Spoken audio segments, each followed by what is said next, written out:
Bom, pessoal, meu nome é Kelvin, eu sou analista de marketing antiga da Targ, estou junto com o Meula. Bom, eu sou o Gabriel Meula, eu sou analista de BI e também sou desenvolvedor back-end aqui da Target.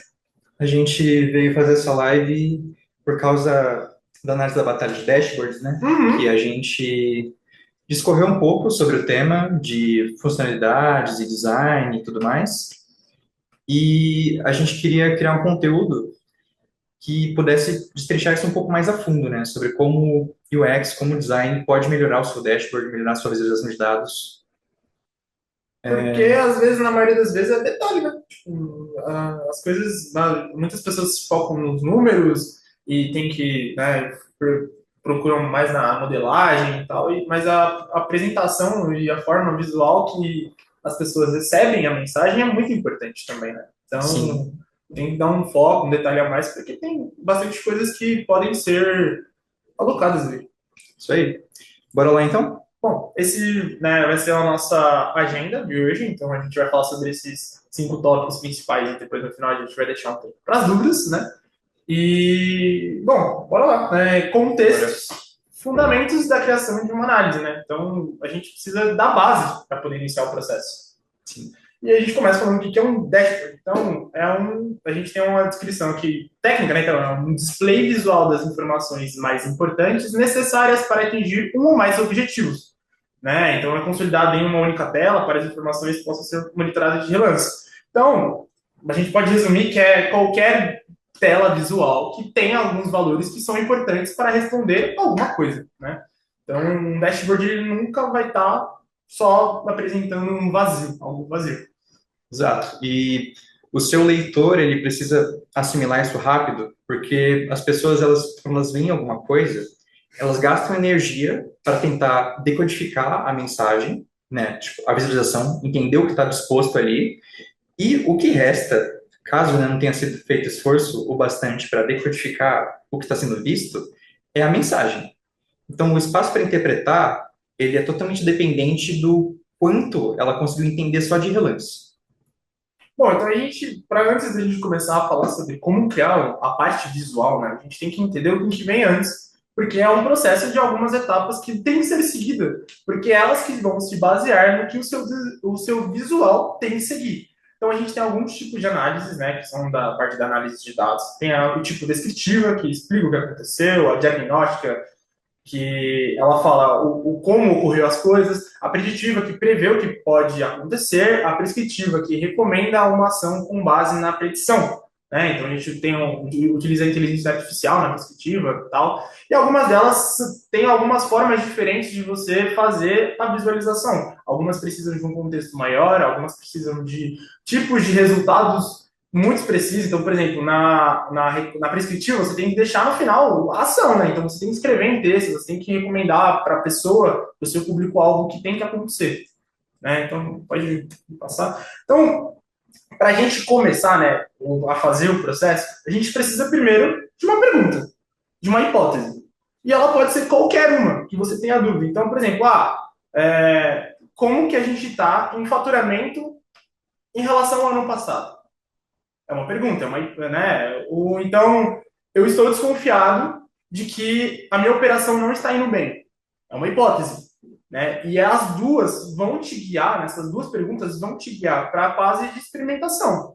Então, ou seja, quais medidas eu vou utilizar, quais dimensões eu vou precisar para eu poder testar a minha pergunta, porque não adianta eu querer medir faturamento e, sei lá, tá pesquisando sobre, não sei, desenvolvimento. Sim. Resumidamente, quando você vai criar um dashboard, a última coisa que você faz é criar o dashboard mesmo, né? Você precisa ter todo um processo de pesquisa e de Ah, entender qual o problema, porque senão você vai ter uma série de tabelas, de gráficos que não vão te dizer nada. não, e aqui a gente usa SQL, Jupyter Notebook, e o próprio Target também oferece, né, a parte que você pode fazer usando ali. Você não precisa fazer o visual pronto, você pode fazer um rascunho e utilizar lá dimensões e medidas, eles vão atender muito bem. Né? E depois que você definiu tudo isso, beleza, achei uma coisa interessante, achei algo que possa, né, de fato ser relevante, um valor que você fala, esse valor aqui, a gente tá meio estranho, acho que é interessante passar para a próxima pessoa. Aí você tem que saber quem é a próxima pessoa. né? A gente tem que definir o público-alvo, porque não adianta eu falar sobre desenvolvimento web com o Kelvin, que é do marketing, porque a gente conversa de assuntos diferentes. Ele é perito em marketing, e se ele falar comigo sobre marketing, eu também não vou saber. Então a gente tem que definir o público-alvo para eu começar a falar o conteúdo para ele e ele pegar. Sim. E a partir disso, a gente cria de fato o que vai ser o entregável, né? Então a É, gente tem uma pergunta, a gente precisa tomar uma decisão, e a partir disso a gente cria de fato. exato. E aí a gente tem a adequação ao público-alvo, né? Então a gente decidiu qual é a linguagem que vai ser definida. A gente tem um ponto ali que a galera às vezes esquece. Porque existem dois tipos, né, de apresentações máximas, né? Então a gente tem aqui, eu fiz um esqueminha muito legal, que é o ponto A é o analista, ou seja, você que vai produzir o dashboard. E o U é o usuário final.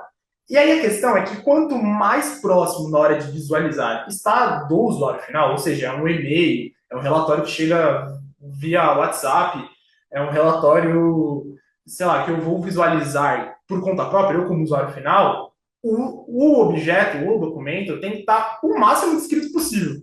Porque eu não vou ter um analista naquele momento para tirar minhas dúvidas. Já quando a apresentação é ao vivo e o analista que vai apresentar para o usuário final, você não precisa pôr toda a informação na apresentação, porque aí você vai tirar o foco dele. Você tem as respostas para sanar a dúvida dele que ele pode simplesmente perguntar para você. E aí até gera interação. É mais interessante do que você estar com um texto muito grande no slide para escrever uma pergunta de tipo, 1 minuto. É um canal sem ruído, né? Quando você está ao vivo, cara a cara, totalmente diferente de quando você tem que dar o que a pessoa vai consumir por conta própria. Sim, exato. E o que torna um dashboard bom. Aqui a gente tem algumas definições assim formais. A gente se baseou para criar essa apresentação, principalmente em livros, artigos de estudiosos sobre o tema. Então a gente chegou nessa definição aqui. Um dashboard bom precisa de uma organização excepcional, widgets são quaisquer elementos, né, como botões, caixas e tal, que o usuário vai interagir, que precisam ser concisos, claros, compactos. Você tem que dar ênfase em resumos e exceções, para que, né, a pessoa que está lendo o seu material sempre vá direto no ponto de maior interesse. E a informação é altamente personalizada para a tarefa. Então, isso entra de que dashboards muitas vezes são muito específicos e você ainda pode fazer uma drill, né, para deixar ainda mais, né, modificar o filtro, tudo mais, para que você não tenha nenhuma dúvida, né? Você pode mesclar, mudar o comparativo, mudar o ano, tudo mais, para que, né? Sem falar que o usuário realmente ele então, não quer ver números, ele quer receber problemas, porque na maioria das vezes o público-alvo, né, ele não vai ter tempo. Muitas vezes a pessoa que vai receber a informação, ela não tem muito tempo para ficar digerindo as coisas, ela precisa de um, onde está a ruptura crítica hoje? Está em tal lugar, então vou tomar tal decisão aqui, ponto. Porque às vezes essa fração de tempo que se perde em uma reunião que poderia ser um e-mail de 10 minutos pode mudar muita coisa em jogo do mercado. Né? Sim, é o que a gente diz ali embaixo, né? A pessoa não quer ver só números, ela quer resolver o problema dela. Exato. Sinais de que, né, o seu dashboard está falhando, todo mundo já sabe, né? Basicamente, se a ferramenta não está sendo bem usada, se as pessoas estão se comunicando fora do BI, não estão usando as telas, né? Estão só se comunicando pelo WhatsApp, por exemplo, cada área da sua empresa tem um número diferente, e as pessoas estão debatendo sobre os números ao invés de, né, o que fazer com eles, isso é um sinal de que as coisas não estão bem. E, né, isso é algo que entra tanto na própria arquitetura dos dados, né, na construção das coisas, mas UX, design, te ajuda a tornar esse tipo de informação agradável para o público, para que ele possa usar de fato. Porque não importa, né, o quão bom seja todos os seus dados, as comparações que você está fazendo, a informação que você está trazendo, se o seu usuário não sente a vontade consumindo aquilo, não vai para frente. Sem falar que hoje a atenção das pessoas é muito reduzida, né? Então, tipo, se você não ganhar a pessoa em 10, 30 segundos com o seu. Você perdeu a pessoa, você perdeu a atenção da pessoa, né? Então, Sim, sim. Então, como a UX pode ajudar? Primeiro, o que é UX, né? UX e UI, que basicamente quer dizer experiência do usuário e interface do usuário, são duas áreas do design que cuidam de coisas distintas, mas que se conversam muito. Então, UX é basicamente sobre a emoção. É sobre o que o usuário sente, como é que é o percurso dele, como é que ele lida com a informação que ele está consumindo. Tipo, ele tem dúvidas? É um processo intuitivo? Isso é UX, é você entender como é que vai ser o fluxo que o usuário percorre pelo seu produto. Seja um dashboard, seja um aplicativo, seja um site, Seja até não um importa. componente físico, né? Uma coisa Exato. física. Seja, por exemplo, um canetão. Ah, O canetão, ele precisa ter um certo diâmetro, porque senão ele não vai caber na mão da pessoa, né? Não vai ter nenhuma ergonomia. Isso também é UX, né? Tudo que diz respeito a como o usuário interage com o seu produto. E UI é o aspecto visual. Então, como é que está disposto o layout, como é que são as cores, a tipografia, todo o aspecto visual. Então, as coisas se complementam porque se é bonito, mas não é funcional, não é bom. E se não é funcional, isso é bonito, é um enfeite. é um negócio a falar, que legal. Pô, Enfim. show, bacana. Bom, aqui entram, né, alguns princípios que a gente quer tocar sobre, que é trazer sempre prioridade e clareza. Então, você sempre tem que priorizar exibir o máximo de informação possível num espaço compacto. Uhum. Você não pode encher a sua tela de informação que não vai trazer nada, de informação que eu digo não necessariamente de números, mas de poluição visual mesmo. Por exemplo, aqui em cima, a gente tem esse exemplo dos termômetros, né, e dos velocímetros, que eles ocupam muito espaço e são difíceis de interpretar. Já ali embaixo, a gente tem a mesma informação contida em uma única barra que ocupa um quinto do espaço. Comunica a mesma coisa, talvez de um jeito bem melhor. Aí. Então, é sempre algo a se pensar quando você está decidindo que instrumento você vai usar para passar tal informação, né? E segundo o Nielsen ali, a definição formal, interfaces não devem conter informação irrelevante ou raramente necessária. Cada unidade extra de informação compete com as unidades relevantes. Então, ou seja, né, se você reduzir o tamanho, você conseguiu reduzir a parte de cima para de baixo, não adiciona mais informação. Tá? Não, a gente não está falando para você, tipo, aqui é uma forma de você poupar espaço para colocar. Não. A gente tem que ser priorizado as informações mais relevantes. Né? Porque senão, de novo, cada vez que você preencher mais, mais e mais e mais, o usuário vai ficar cansado. Exato. Então, aqui, por exemplo, a gente tem a mesma informação que está colocada na alternativa A ou na B. É a mesma informação. Mas na A, você tem texto, você tem um gráfico ali que explica e você leva um tempo para você entender a informação. Já na B, você vai direto para o que interessa. Então, não é porque você tem números, necessariamente, que você precisa de um gráfico. Isso é sempre algo que você precisa se atentar. Né? Como é que você vai escolher passar a informação? Tem dois números. É muito mais fácil você ir direto ao ponto e trazer a comparativa. Então, e é por isso que exige a fase de experimentação para você poder testar as infinitas possibilidades. Óbvio que você não vai acertar de primeira, nenhum dashboard ficar pronto 100%. Você tem que sempre fazer validação, você tem que olhar, refazer. Acontece. Né? Ninguém acerta de primeira tudo, sempre tem um detalhe ou outro que pode ser melhorado, enfim. E reiterando no ponto de, né, tem que ser fácil de entender à primeira vista. Quando você vê esse exemplo aqui, do agora e do gênero 2013, falando, né, um exemplo de um programa televisivo, fala sobre as taxas do Bush, mas enfim. O ponto é, você vê a segunda barra desse gráfico e você pensa, nossa, teve um aumento ali incrível, exponencial, mas a base do gráfico está no 34. Então ela mente muito, porque se você compara ali, ó, na esquerda é o que eles estão te apresentando, de 35 para 39,6%. Olha o tamanho, né, de acordo com a escala. Parece que aumentou 400%. Mas, na verdade, não aumentou tanto. Então, né? Às vezes 4% pode ser sim um aumento muito interessante, mas às vezes não. Né? Então a escala ela pode confundir o seu usuário, né, no final das contas. Então é sempre importante tomar cuidado com a escala. E o Target oferece, né, configurações de escala ali, né, nas aulas de avançadas que temos no YouTube também ensina bastante coisa que pode ajudar também a preparar para esse momento assim, que você precisa fazer essa alteração na escala. Então, aqui, a gente tem mais um exemplo de uma informação que está num gráfico de pizza, que é um pouco difícil de interpretar. Você, né, leva um tempo, tem ali 5 categorias distintas. Então, é um estudo sobre como alunos se sentiram antes e depois de fazer um determinado teste em relação às ciências. a gente pode perceber que teve ali um aumento, mas você tem que ficar comparando com muito trabalho, precisa de dois gráficos distintos, assim, que ocupam muito espaço, e você pode trazer essa mesma informação de N formas, né? Sim. Nesse caso aqui a gente está comparando dois vetores, né? Então são gráficos de linha, você tem é, dois pontos, né? O primeiro é o antes e o depois, e você consegue ver o crescimento muito fácil e as quedas muito fácil. Também, né? Óbvio que ele está destacado, né, nas cores ali, que a gente vai falar um pouco mais para frente, mas é muito mais tranquilo de você entender e sobrou até mais espaço para você poder escrever do lado, né? Você pode ver pela própria inclinação, né? No outro, você tem que ficar comparando quadrante com quadrante. Aqui, só pela própria inclinação da linha, você já fala, ah, o que mais cresceu foi aquele ali, 19 para 38. O que mais desceu foi 40 para 14. E Ok. é muito mais difícil o ser humano medir distância por curva do que por uma reta, entendeu? Então, Sim, exato.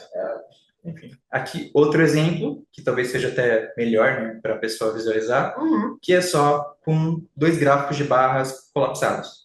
Então, a gente consegue ver bem claramente, através, né, do uso de cores e tal, Na o, ordem também, né? Tá bem ordenado ali. o que aumentou, o que se manteve normal. A gente podia até melhorar essa visualização, né, deixar ali com cores diferentes, talvez retomar um tom de azul mais escuro, um tom de azul mais claro, para ter interesse para o entusiasmado, né, para dar um destaque, mas ainda é mil vezes melhor do que o primeiro gráfico de pizza que a gente apresentou. E outro princípio importante é você sempre trazer a sua informação de maneira hierarquizada. Em dashboards, você precisa que o topo da informação sempre seja uma visão geral. Então, ela fala, ah, como estamos indo? O seu usuário ele pode entender com clareza, vendo os seus KPIs e tal, o que está acontecendo. Depois, ele vai ter um breakdown, né? Ele vai ter uma discorrida É, sobre o que está acontecendo, de fato. uma descrição do que de fato Isso. ocorreu, mais profundo. Você se aprofunda nos detalhes. Uhum.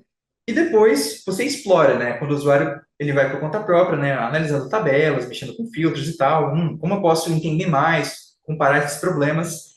E esse que é o legal do dashboard, né? Ele é organizado dessa maneira que você tem que construir sempre de uma maneira que cria uma narrativa, basicamente. Sim. É sobre criar uma narrativa. Inclusive, um dos livros principais que, né, a gente estudou para trazer esse material, que é o meu, gosta muito, Eu gosto é desse livro. Storytelling com dados, né? Sim, é um livro, não lembro o nome da autora agora, me fugiu, mas é um livro muito bom, a gente recomenda. Porque ele fala tudo sobre o que a gente está falando de uma forma muito mais avançada ali, ela destrincha muito bem, fala sobre casos, né, específicos e todos os exemplos, muitos dos exemplos que a gente está usando aqui foram, né, tirados de lá, e inclusive o da Fox ali, que realmente aconteceu aquilo ali. Então, é algo que Sim. você vê no dia a dia, a gente não está falando de uma situação hipotética, ela realmente acontece. Vários dos prints que a gente usa aqui, a gente tirou direto de acertos do livro. Então, é bem Uhum. interessante. Bom, mas aqui só, né, retomando a ideia da construção do dashboard, pode ver ali, né, que no topo estão as informações gerais, no meio, detalhes importantes, e, por fim, coisas que são boas de entender para o que está sendo analisado ali, né? No caso, são bitcoins e tal, mas, enfim. Sobre hierarquia, grid, fluxo de leitura. Bom, é importante sempre você organizar a sua informação prevendo como que o usuário vai lidar com ela, como é que vai ser esse fluxo de leitura. Você tem que entender para onde o olho dele vai navegar de acordo com o que está na tela. Então, você ter um grid é muito bom para isso, porque você estabelece blocos bem claros que guiam o usuário de passo a passo. Aqui a gente tem um exemplo, né, de algumas construções de grid, como é que você pode, né, usar isso no seu dashboard. E aqui, como é que o olho humano, né, lê as coisas. A gente, né, no Ocidente, principalmente, a gente sempre lê as coisas da esquerda para a direita. Sim. Então, se você constrói algo invertido, você já quebra toda uma lógica. É como se... Que a gente já está acostumado, né? Então a nossa visão sempre vai fazendo um Z, né? Você É, vai descendo em diagonal e lendo da então, esquerda para direita. se você quebra essa regra que está inerente em todo mundo, basicamente, a pessoa tem que reaprender algo Ao vivo, ali, na só hora. para poder interpretar o seu conteúdo, né? Não faz sentido nenhum. E outra coisa que é importante é que quando você não dá respiro para o seu conteúdo, então ali a gente pode ver no primeiro exemplo, tem só 12 pixels de margem. No segundo, foi dobrado. E você pode ver que o conteúdo parece menos atarracado. Ele é mais prazeroso de ser consumido. E E você tirar esses pequenos incômodos já torna o seu conteúdo mais fácil de ser lido pelas pessoas. É um processo muito louco, né? Sim, porque é algo você não pensa sobre isso. Você só é algo como a gente, você às vezes provavelmente você já viu algum texto, alguma coisa que não tinha tanto respiro e você se sentiu incomodado, só não dava para saber o que era, né? Então é algo que a gente vê muito e a gente não só sente, entendeu? Por isso que tem que manter sempre consistência, padronização entre essas coisas. Aqui a gente trouxe alguns exemplos de tipos de gráfico. Então, se você vai usar um gráfico de borda grossa, borda clara, borda mínima, mantém isso em tudo. Você tá propondo um padrão para o seu design. Então, é importante que todo o seu dashboard siga o mesmo padrão. Porque qualquer quebra que for feita vai chamar atenção e pode ser feita de jeito desnecessário, né? E não só isso, né? Imagine que você tem um padrão, você quebra, aí volta no padrão de novo e você quebra de novo. Você vai cada vez que você quebra, se você não usar direito, você vai frustrando o usuário de forma inconsciente e aí ele, de novo, perde o interesse. Entendeu? Às vezes a quebra pode ser usada de forma inteligente para poder chamar atenção para algo que seja muito importante. Mas se ela for usada repetidas vezes, né, pode ser perigoso. Igual o uso de fontes. O uso de fontes é muito preocupante. Porque se você usar Comic Sans de um lado e depois puxar um Arial, um Times New Roman, você vai de uma fonte totalmente, né, boba para uma coisa mais serifada, mais clássica. Então, é uma distração que não agrega em nada. Então, decidiu, mantém. Vou usar Poppins. Então, usa Poppins até o final. Sim. Seguindo, né, seus critérios pessoais, ou o que você quer passar, o que combina com o seu material, ou às vezes as diretrizes da empresa, né, da marca que você está lidando.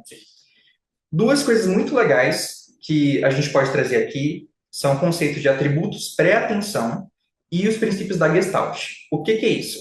Atributos pré-atenção são coisas que o seu cérebro percebe antes mesmo de você estar consciente que você está percebendo.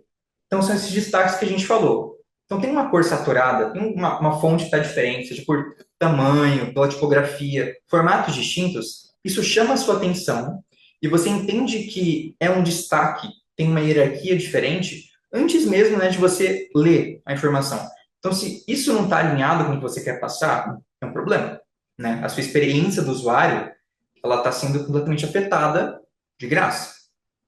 Tem até uma parada interessante que eu estava vendo que você, hoje em dia, se você olhar para qualquer palavra, você já leu, automático. Não existe a possibilidade de você não ler. O seu cérebro já é treinado a vida inteira para, olhou para a palavra, leia. Porque você aprende a reconhecer padrões de uma maneira muito geral, né?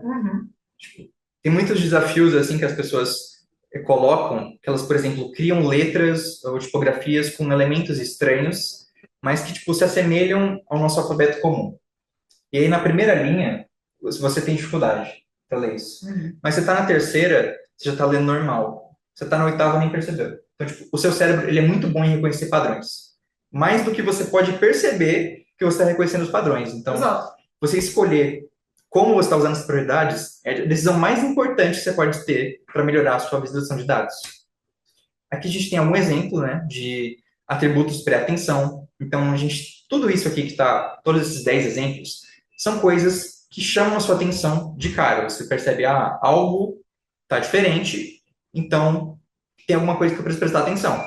Seja por comprimento, orientação, tamanho, cor, ali embaixo, color wheel, que é matiz, né? A tonalidade da sua cor, mesmo que mude um pouquinho, as pessoas percebem. E elas vão, né, questionar por que é diferente. Sim. Então aqui a gente tem um exemplo, né, de um gráfico que está 1 milhão de cores. Primeiro que o vermelho ali, por valor 1, puxa muito mais atenção do que, sei lá, o 10, que talvez possa ser o foco, ou às vezes não é, mas o 10 também tá. Os dois estão conversando ali, sabe? Tipo, o 6 e o 1 aqui mais clarinho também brigam bastante, sendo que, tipo, se o foco é nos menores valores, não faz sentido você colorir o resto, entendeu? E aí.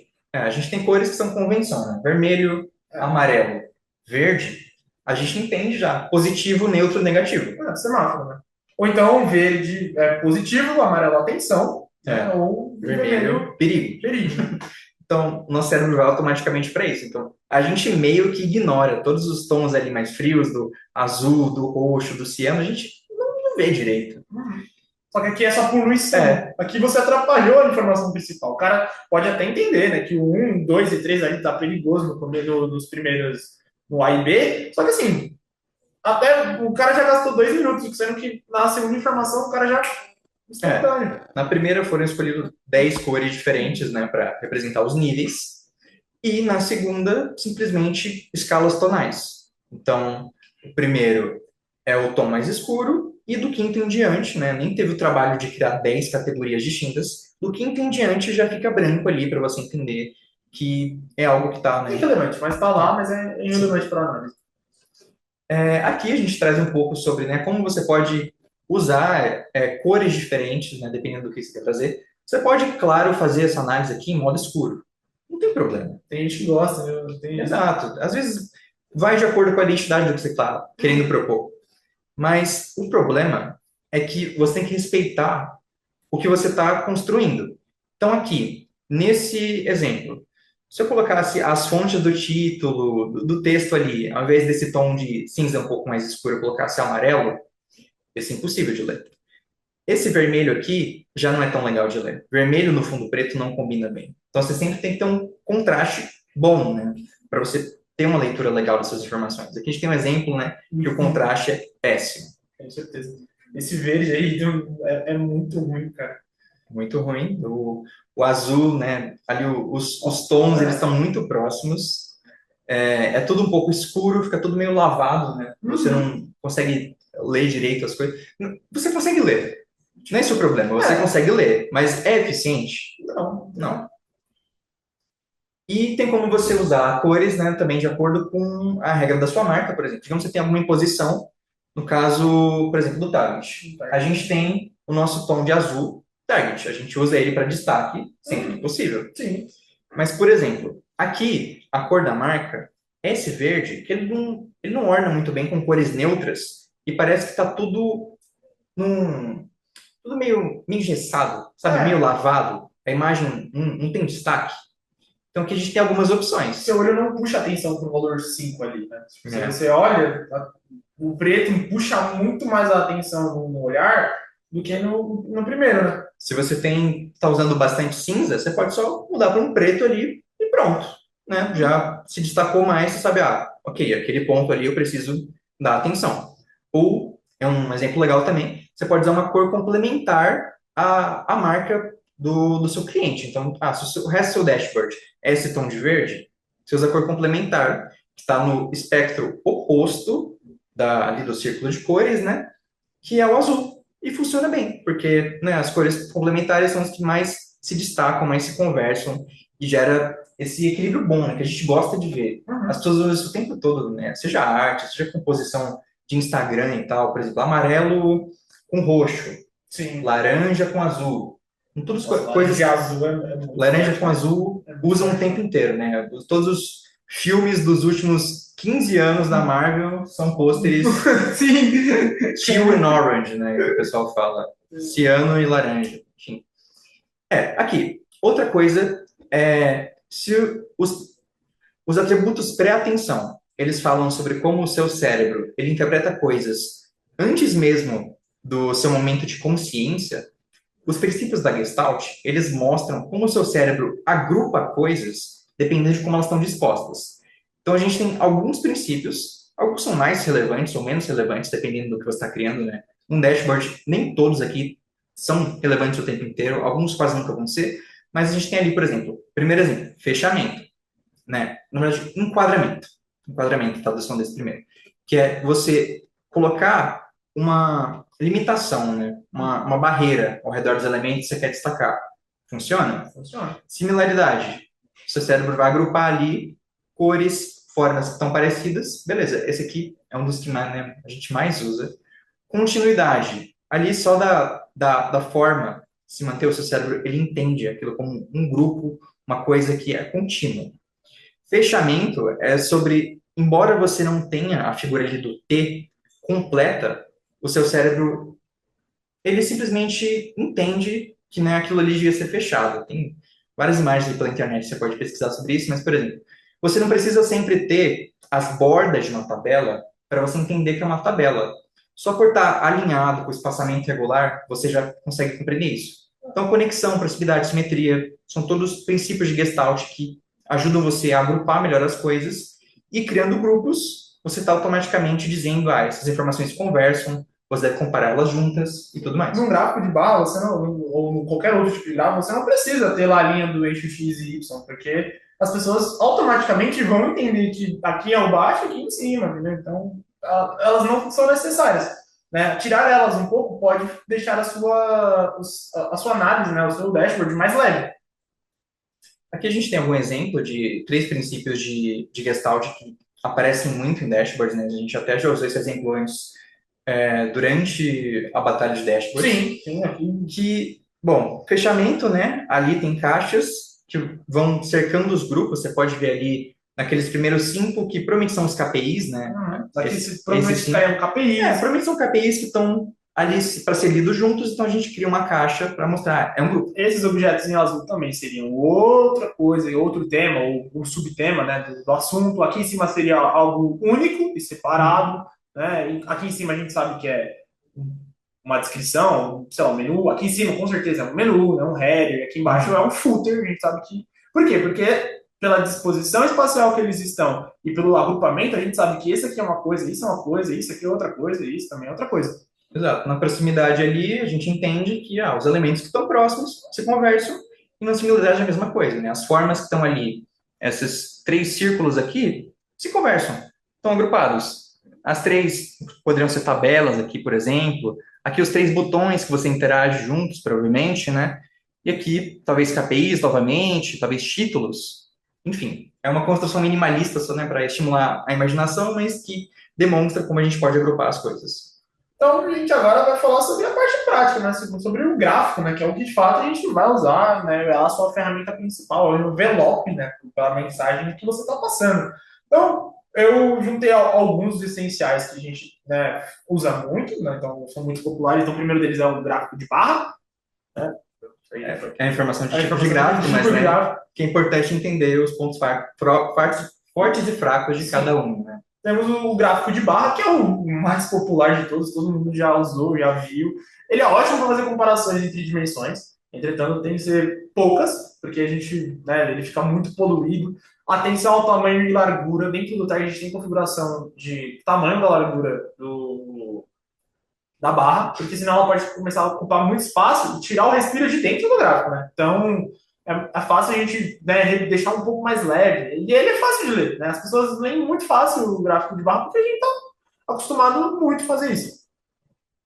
Eu uso o gráfico de barra na horizontal, né? Ele é ótimo para fazer comparações entre dimensões também. Entretanto, considerando que, por exemplo, eu tenho o nome de um cliente, o nome do cliente é muito grande, eu recomendo muito mais você usar um gráfico de barras horizontal do que um vertical. Porque o vertical pode sobrepor uma legenda na outra, né? E aí acaba dificultando a leitura.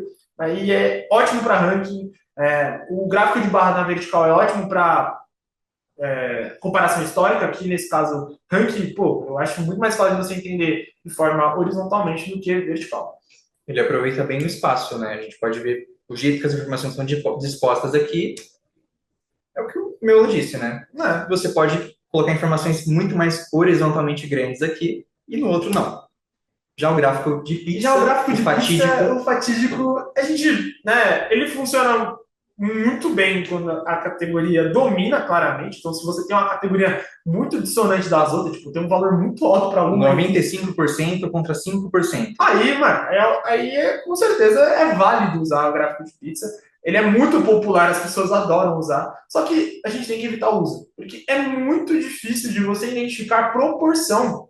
Né? Então, olhando de forma maior um pouco, qual que é mais fácil de você entender? Aqui você tem 10 segmentos espalhados e eu, de propósito, não deixei valor nenhum. Porque a gente não sabe quem está maior. Eu não consigo identificar quem que é o maior valor aí nesse caso. É o mais verdinho ali, né? Ou é o azul escuro? Eu acho que é o laranja, mano. Eu posso ser um segmento 4. Aqui é muito mais fácil você entender. Óbvio que os valores estão diferentes, mas é muito mais fácil você entender que o segmento 1 está em primeiro. Tá? É o nosso maior destaque, embora todos os valores sejam próximos. A escala é muito difícil, o ser humano tem dificuldade de entender. Né? Isso vale para gráfico de pizza e donut, tá? Os dois têm o mesmo propósito. Né? A diferença Sim. só é visual. Você pode usar para um indicador que seja bem claro, né? Não use muitos parâmetros ali, Uhum. mas, né, como ela disse, o cérebro humano ele interpreta muito mais facilmente a discrepância entre distâncias do que ângulos. É muito mais difícil calcular ângulo na sua cabeça. Uhum, sim. E a gente tem um gráfico de linha também, é usado muito, né? Então, no período das eleições aí provavelmente aparece muito gráfico de linha falando sobre preferência, é muito bem usado isso de fato, porque ele é ótimo para identificar tendências contínuas ao longo do tempo. Então a gente pode comparar junho com dezembro de uma forma muito clara e muito fácil de identificar. Ele é ideal para fazer comparações entre várias categorias, né? Então, série de dados, ele é fácil de identificar pico, queda, padrões que você talvez não enxergaria olhando uma tabela. Né? E as conexões visuais claras entre pontos facilita muito a compreensão do usuário. Né? Então, ótimo que também com grande volume de dados eles são ótimos, mas tem que tomar cuidado para não virar um espaguete. Né? Nada sem identificado. A gente tem o gráfico de dispersão, eu gosto muito dele, mas é muito difícil de ser usado, porque ele tem uma dificuldade um pouco maior de ser compreendido, mas ele é muito fácil de identificar identificar rápido um padrão fora do normal. Então, tipo, se você, provavelmente no gráfico de dispersão, é para você agrupar a sua amostra, então, tipo, baseado na minha categoria de clientes, onde está o maior faturamento.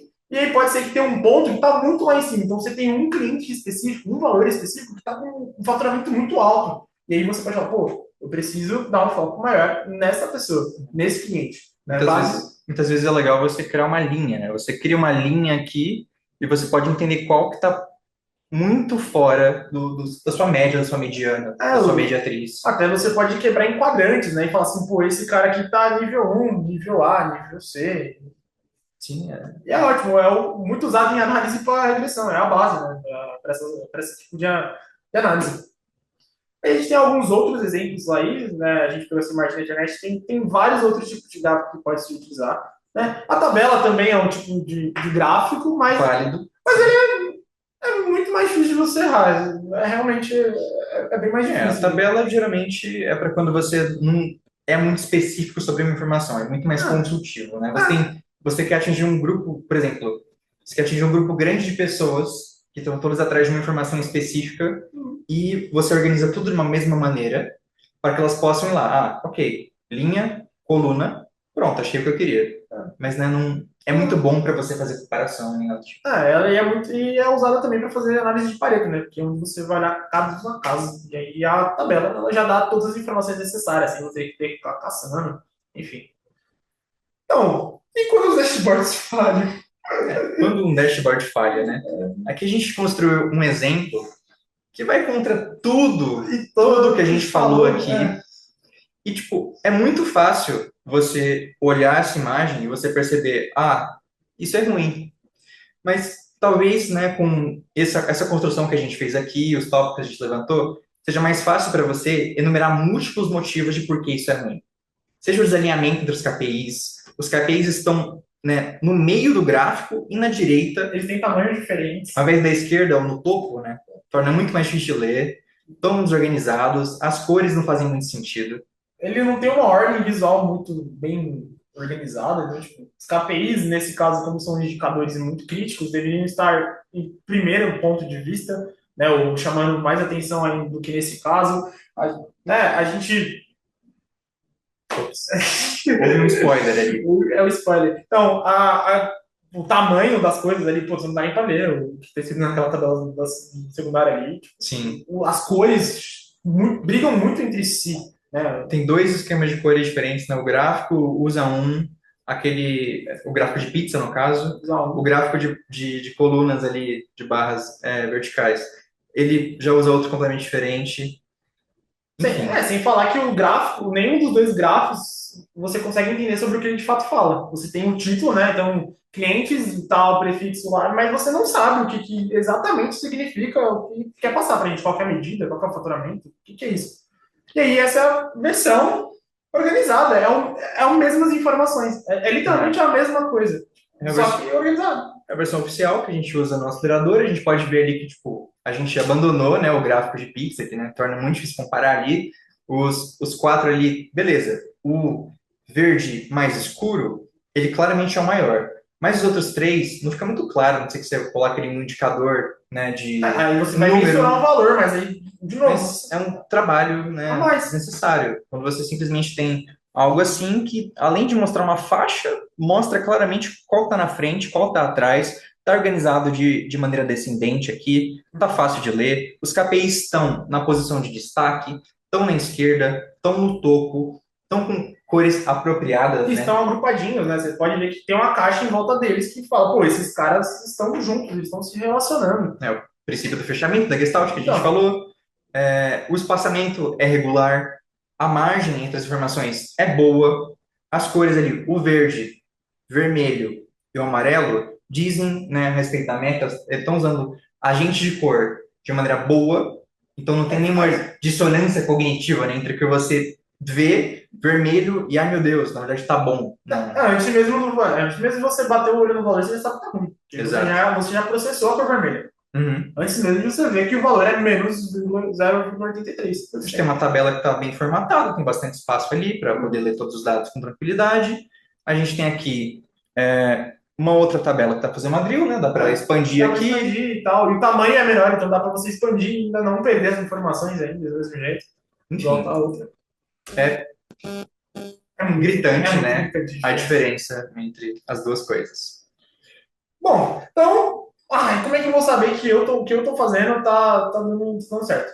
Bom, a real é que o checklist, né, de apoio, então todo KPI tem uma decisão associada, ou seja, todo KPI não só tem uma decisão, mas tipo, todo KPI tem uma comparação entre outros dois valores, porque não adianta um KPI estar só mostrando um número, ele tem que comparar alguma coisa para mostrar para você o que tomar de decisão. Então, uma meta, ela não pode ser só uma meta, ela tem que estar comparada ao realizado para você ter noção de onde você está. Eu tenho uma meta de 100 mil, tá, e aí? Beleza, tá bom, é uma meta. Ou então, sei lá, enfim, todo objeto, todo KPI tem que estar associado a alguma comparação, a alguma coisa, algo que quer dizer. Existem estados claros, ou seja, um vermelho não está claramente, tá dizendo que aquilo é perigoso, está dizendo que aquilo é ruim. Se sim, talvez a gente tenha que rever um pouco as cores. Se o vermelho está sendo usado em lugares que talvez não signifiquem que está uma situação, né, crítica, então tem que mudar isso um pouco. O painel termina em listas acionáveis.